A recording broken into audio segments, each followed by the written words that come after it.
Let's look at the next equation. On the next equation, we have x plus 2 over 2 minus 3x equals x plus 8. We're going to do the same thing for problem B.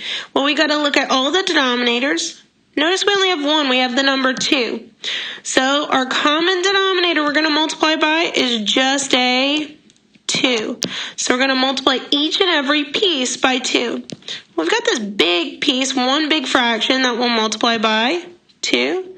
We've got our 3x on the left-hand side that also needs to get multiplied by 2. And an x and an 8 on the other side that have to get multiplied by 2. Well, on the left-hand side, the entire fraction on this first piece got divided by 2 and then multiplied by a 2. So those two 2's will just cancel out, leaving you with just the x plus 2. Again, magic, the fraction is gone. But each and every other piece got multiplied by a 2 and did not have a fraction, so those are just getting multiplied by 2. So the 3x times the 2 will give us negative 6x equals, and then on the other side we multiplied the x and the 8 by 2, so that'll give us a 2x plus 16.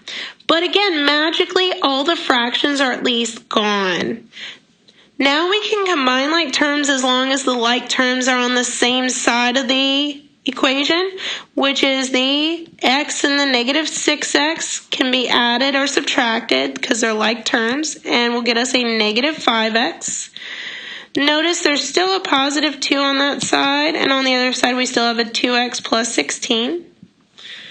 We want to get the x's on the same side of the equation. So how do I do that? Well, the easiest x to move is going to be, let's see, the 2x. So we'll subtract 2x from both sides. That'll give me a negative 7x when it moves from one side to the next. But then I want to move the numbers to the other side. Well, if I want to move the numbers to the other side, that means I want to move the plus 2. So I'll do the opposite. I'll subtract 2 on both sides. So that'll get rid of that 2. And will give me, well, 16 minus 2 will give me a 14 on the right-hand side. So right now that gives me the equation negative 7x equals 14. So I'm almost done. My last step to solve this equation would be to divide both sides by a negative 7, which would get me the solution that x equals negative 2. And we're done with that problem. Again, this tactic of multiplying each and every piece by the LCD is wonderful because it clears all of our fractions like magic. Let's take a look at problem C. On C, we have x minus 5 over 7 plus x minus 7 over 5 equals negative 2/5. The thing that's different about this problem is we have two different denominators. We have 7s and 5s. So I actually need to do a little bit of work and find the LCD this time, which is between 7 and 5. It's not a small number. It's 35. So that means I'm going to multiply each and every piece here, which there are 3 pieces, by a 35. And let's see how that will affect things here. On the first fraction and on every fraction, what that will do is it will tack on a 35 out in front of the fraction. Well, let's see how that will impact things. So we still have the x minus 5 over 7. We still have the x minus 7 over 5. Remember, there was a plus sign out in front. And we still have a negative 2/5 on our last piece. Well, notice, then that gives us normal fractions like this, 35 over 7, which can be reduced to a 5.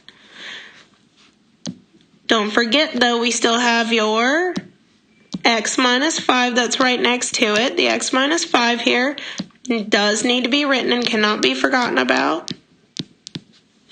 The next piece, what do we have? We have, let's see, 35 over 5, which is 7, times what piece was still there next to it is an x minus 7, so we can't lose that either, an x minus 7, equals, same thing on this last piece.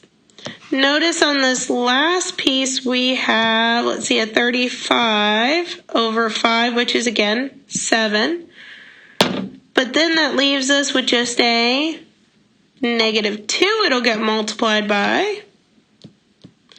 But at least all of our fractions are now gone. So let's go ahead and reduce this guy.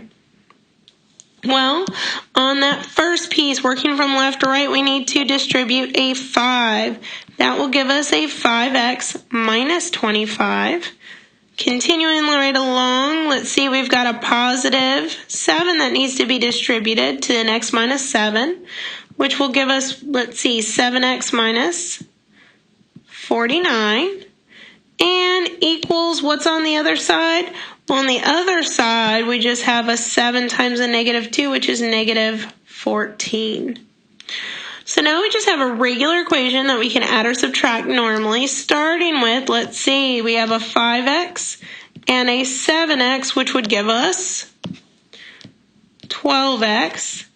We also have a negative 25 and a negative 49, which is going to be a negative, let's see, a negative 74. And we still have that negative 14 on the other side.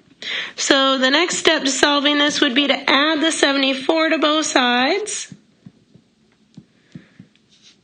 which will give us 12x equals, let's see, 60. Then divide both sides by a 12.